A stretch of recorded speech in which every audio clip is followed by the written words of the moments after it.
Assalamualaikum warahmatullahi wabarakatuh. Di sini saya akan membahas materi tentang nilai dan norma sosial. Pasti Anda pernah mendengar orang berkata, barang itu bermutu, berharga, dan bernilai. Suatu dikatakan bermutu, berharga, dan bernilai apabila barang tersebut berguna atau baik menurut orang yang menilai. Contohnya, uang dikatakan berharga karena dengan menggunakan uang, orang dapat mencukupi kebutuhan hidup, seperti membeli makanan, pakaian, dan rumah. Buku dikatakan berharga karena melalui buku, cakrawala berpikir manusia dapat terbentuk. Selain itu, buku juga memberi banyak informasi yang kita butuhkan. Dalam ilmu sosiologi, nilai mengandung pengertian yang lebih luas. Nilai dalam konteks sosiologi berhubungan dengan pertanyaan mengapa dan bagaimana suatu kondisi dapat terjadi di masyarakat. Dalam sosiologi, nilai didefinisikan sebagai konsepsi atau pemikiran abstrak dalam diri manusia yang mengenai apa yang dianggap baik dan buruk. Di dalam nilai terdapat ciri-ciri dan fungsi nilai sosial. Sebelumnya, apakah kalian sudah tahu apa saja yang ada dalam ciri-ciri nilai sosial? Ciri-ciri nilai sosial yang pertama, konstruksi masyarakat sebagai hasil dari interaksi antar warga masyarakat. Dua, disebarkan antara sesama warga masyarakat. Ketiga, terbentuk melalui sosialisasi atau proses belajar. Empat, bagian dari usaha pemenuhan kebutuhan dan kepuasan sosial manusia. 5. Dapat mempengaruhi perkembangan diri seseorang. Yang keenam, memiliki pengaruh yang berbeda antar warga masyarakat. 7. Cenderung berkaitan satu sama lain membentuk sistem nilai. Sebelumnya, coba perhatikan masyarakat di sekitar kalian. Nilai-nilai apa saja yang mereka anut? Berikut ini akan diuraikan pembagian nilai yang berlaku dalam masyarakat. Menurut Prof. Dr. Natanegoro, membagi nilai sosial menjadi 3. Yang pertama, nilai material, yaitu segala sesuatu yang berguna bagi unsur fisik manusia. Contohnya seperti pakaian, makanan, dan air. 2. Nilai vital, yaitu segala sesuatu yang berguna bagi manusia untuk mengadakan kegiatan atau aktivitas. Contohnya, buku dan alat tulis bagi pelajar atau mahasiswa, dan motor bagi tukang ojek online. Yang ketiga, nilai kerohanian, yaitu segala sesuatu yang berguna bagi batin atau rohani manusia.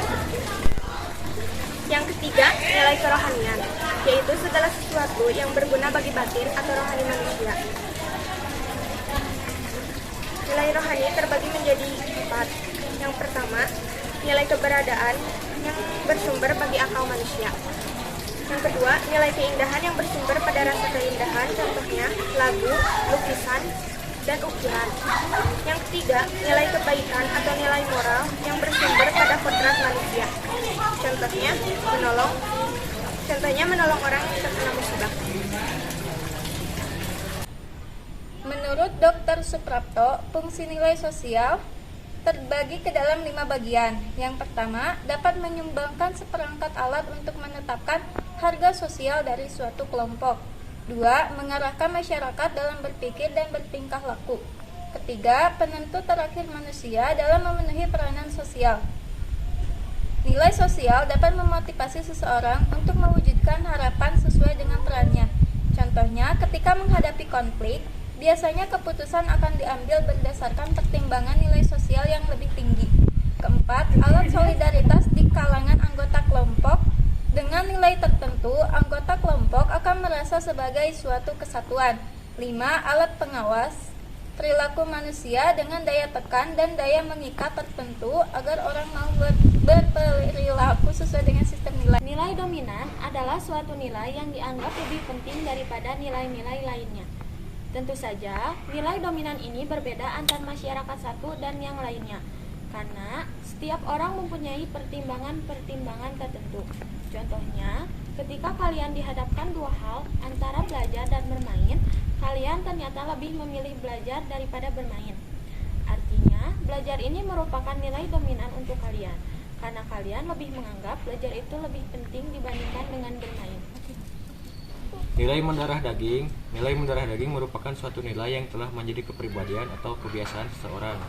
Karena sudah terbiasa, maka seseorang akan menjalankan nilai tersebut secara tidak sadar ataupun tanpa melalui proses berpikir. Nilai yang telah mendarah daging ini biasanya telah bersosialisasi dan terbentuk sejak kalian kecil sehingga menjadi suatu kepribadian bagi kalian. Karena sudah menjadi suatu kebiasaan, maka ketika nilai itu dijalankan justru akan memunculkan rasa malu atau bersalah. Contohnya adalah seorang siswa yang sudah terbiasa rajin dan disiplin dalam belajar, maka ketika ia tidak mengerjakan PR atau datang terlambat, ia pun akan merasa malu. Nah, sebaliknya, jika ada seorang siswa yang sering datang terlambat ke sekolah, ia tidak merasa malu karena sudah melakukannya berkali-kali dan sudah menjadi suatu kebiasaan baginya. Kali ini kita akan membahas mengenai norma. Pengertian dari norma ialah aturan-aturan yang berlaku dalam masyarakat itu sendiri. Ciri-ciri dari norma terdapat 5. Yang pertama, tertulis atau tidak tertulis. Contoh dari tertulis ialah tata tertib sekolah, dan contoh tidak tertulis yaitu tidak berbicara saat sedang makan. Yang kedua, hasil kesepakatan masyarakat itu sendiri. Yang ketiga, ditaati secara bersama. Ketika ada suatu norma atau aturan yang berlaku di masyarakat, maka aturan tersebut harus ditaati secara bersama-sama. Yang keempat, terdapat sanksi, di mana ketika kita melanggar norma yang ada, maka kita akan mendapatkan sanksi. Contohnya, ketika kita tidak memakai helm saat berkendara, maka kita akan mendapatkan sanksi berupa teguran atau denda. Yang kelima, bisa berubah, bersifat fleksibel, artinya mengikuti perkembangan zaman. Contohnya, adanya anjuran kita memakai masker pada saat keluar rumah. Tingkatan norma. Norma yang berlaku di dalam masyarakat mempunyai kekuatan mengikat yang berbeda-beda. Ada norma yang lemah, sedang, dan norma yang kuat. Dilihat dari kekuatan mengikat terhadap masyarakat, norma dibedakan menjadi beberapa tingkatan. Yang pertama adalah cara atau usage.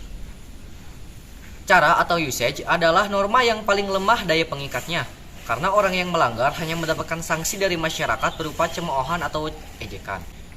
Yang kedua yaitu kebiasaan atau folkways. Kebiasaan atau folkways adalah aturan dengan kekuatan mengikat yang lebih kuat daripada usage. Kebiasaan adalah perbuatan yang dilakukan berulang-ulang sehingga menjadi bukti bahwa orang yang melakukannya menyukai dan menyadari perbuatannya. Contohnya, mematuhi orang tua, menggunakan tangan kanan apabila hendak memberikan sesuatu, mengutuk pintu sebelum memasuki ruangan orang lain, memberi salam pada saat bertamu, dan membungkukkan badan ketika berjalan melewati orang yang lebih tua. Yang ketiga adalah tata kelakuan atau mores. Tata kelakuan adalah aturan yang sudah diterima masyarakat secara sadar atau tidak sadar dan dijadikan alat pengawas atau kontrol terhadap anggota-anggota masyarakat. Contoh tata kelakuan adalah larangan melakukan kejahatan seperti mencuri atau menghilangkan nyawa orang lain. Yang keempat adalah adat istiadat atau custom. Pada umumnya tidak tertulis, namun memiliki sanksi baik langsung maupun tidak langsung. Sanksinya berupa sikap penolakan dari masyarakat. Contohnya yaitu hukum adat di Aceh melarang laki-laki dan perempuan yang bukan suami istri atau keluarga berada dalam satu ruangan. Orang yang melanggarnya akan dihukum cambuk. Jenis norma. Selain dibedakan ke dalam beberapa tingkatan, norma-norma yang berlaku di masyarakat dapat diklasifikasikan menjadi 5 jenis, yaitu norma agama, kesusilaan, kesopanan, kebiasaan, dan hukum. Yang pertama adalah norma agama. Norma agama adalah norma yang berdasarkan ajaran atau kaidah suatu agama. Contohnya seperti kewajiban melaksanakan rukun Islam dan rukun iman. Yang kedua yaitu norma kesusilaan. Norma kesusilaan adalah norma yang didasarkan pada hati nurani atau akhlak manusia.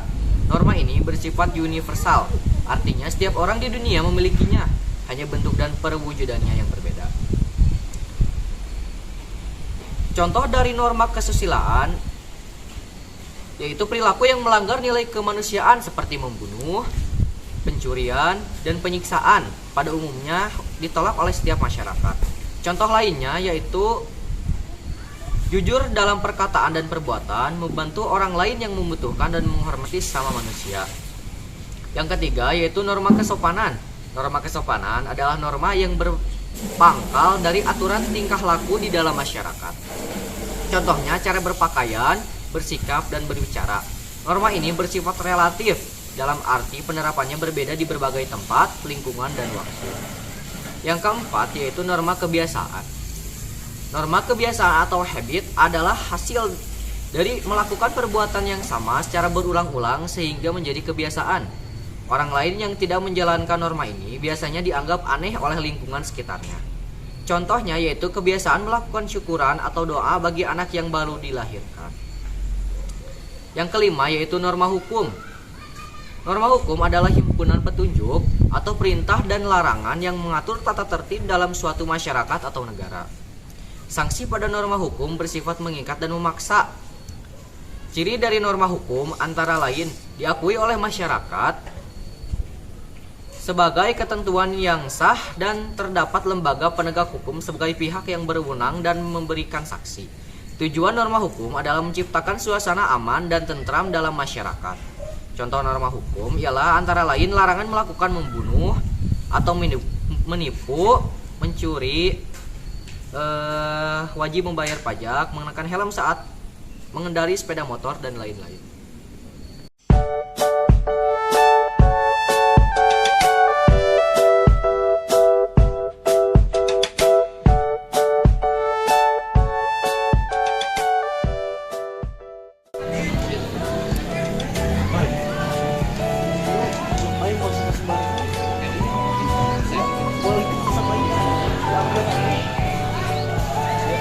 Buang sampahnya.